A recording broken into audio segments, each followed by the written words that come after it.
করো করো। Hello guys,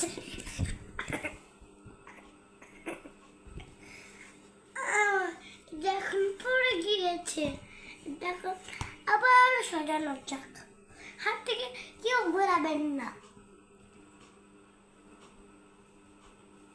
আমার আবার কষ্ট করে বানাইতে হয়েছে। আপনারা ওগুলি বানাবেন না, বানাবেন ওগুলি ভালো করে খাবেন। কি ও